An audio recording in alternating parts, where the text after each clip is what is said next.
Maggie J. And these are my stories. Oh shit, that's it. You're too old. The thought flashed through Josephine's mind when she saw the candles in front of her on her birthday cake. The 33rd, made of candle wax, seemed to literally haunt her face. She automatically felt sick at the sight. No, that's not true, her inner voice tried to reassure her. 30 is the new 20, at least that's what everyone always said. That and other unhelpful sayings that hit you from every angle, stuck to you and ran down your spine as if they were made of cheap honey. 33, that wasn't old. No, that was still young. That was still this, that was still that. You still had all the time in the world. Yes, that might all be true, but now it was there, the number. And like so many years before, she was sitting there alone again on her birthday. Well, not alone, of course. She had her friends and family around her, but she still felt alone. If you had to go to sleep alone night after night, then you were alone. No matter how many friends you had, no matter how many cats you let sleep in your bed. Josephine hadn't got as far as getting a cat yet, but it certainly wouldn't be long now. She would probably get 2 straight away. Only one cat would probably feel lonely, and that would be cruel. Being alone was cruel. Oh, if only she could get some company so easily. Go to the shelter and choose someone. Read the description posted on the cage, the brief and concise history of the occupant. Martin is a very humorous and affectionate companion, but he's not very loyal. Leonard is the perfect man for anyone looking for something stable and long-term, only he doesn't come alone but with his meddling mother who will never like you anyway. Eddie, better keep your hands off him, he bites and not in a good way. Josephine smiled. Yes, it would be nice if it could be that easy. Instead, they tortured themselves through countless dates in which the men showed their best side in order to get them into bed. As soon as they had managed that, they let their true inner selves out. Of course, no one wanted a relationship, no matter what their dating profile said. You ended up being labeled a clingy bitch just because you wanted a committed relationship with the man who had been acting like a boyfriend for months. It was frustrating. In the meantime, she had deleted all the dating apps from her smartphone because she could no longer bear to present herself like a horse at a breeding show.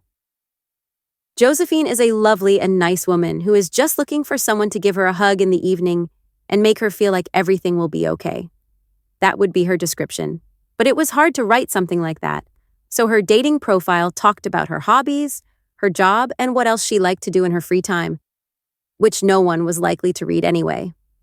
When she freed her smartphone from the apps, she felt relieved. But now, as she looked condemningly at the 33 on her cake, she wondered if she could have held out any longer. It hadn't been that bad after all. She hadn't had that many terrible dates after all. A few more wouldn't hurt. She already knew the game. It wasn't the first time she'd deleted all the apps and then brought them back after a short time to do another round of I'm on show, but this time she wouldn't do it. At least she swore to herself the moment she clicked on uninstall. Josephine had remained steadfast until now, but she was now 33 years old. She should think about giving it a chance. After all, she wasn't getting any younger, and if she still wanted children, she should get to know someone as soon as possible. When she raised these concerns with her therapist the other day, she was advised that she could have her eggs frozen. Social freezing was all the rage at the moment. Everyone who wanted to become a mother late in life was now doing it. Yes, she was that old now. She should think about whether they wanted to have babies from the freezer or, yeah, what, right? Nothing. Igloo babies or none at all. She knowingly pushed aside thoughts of the other options, such as adoption. She was feeling sorry for herself at the moment and didn't want to cheer herself up with such thoughts. The worst thing was that all her friends around her were getting married or pregnant, and she had to pretend that she wasn't jealous. No, jealousy was the wrong word. She didn't begrudge her friends for finding happiness, but she would begrudge herself for finally meeting someone she didn't want to punch in the face. In the meantime, she could no longer talk about it with her friends. They always looked at her with those encouraging glances that never seemed to come without a hint of pity, and told her that she would find someone. And until then, she was still the aunt. The word made her stomach clench. She had never seen herself as such a woman. Such a drunken aunt at all the parties. Whether she was a real aunt or not didn't really matter. This unpleasant and constantly drunk old woman, who always came alone to all the family parties, was just the aunt. It didn't matter what role she had with anyone. The aunt was drunk again. The aunt was misbehaving again. The aunt was alone again. The aunt was thinking about babies on a stick. The aunt would die alone with 5 cats. Yes, by now there were already 5 cats in Josephine's mind. That's how it looked, and no amount of well-meaning remarks like, "You still look really good for your mid-30s," helped. Thank you for that, dear friends. Josephine put on a fake smile, but no one noticed. Everyone around her was far too busy enjoying their own beautiful and not lonely lives.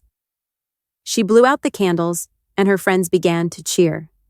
After everyone had congratulated her, she reached for the nearest bottle of wine and filled her glass to the brim before taking a big gulp. She had to train for the role of the always drunk aunt. If you like what you heard, subscribe to my channel for a new story every week.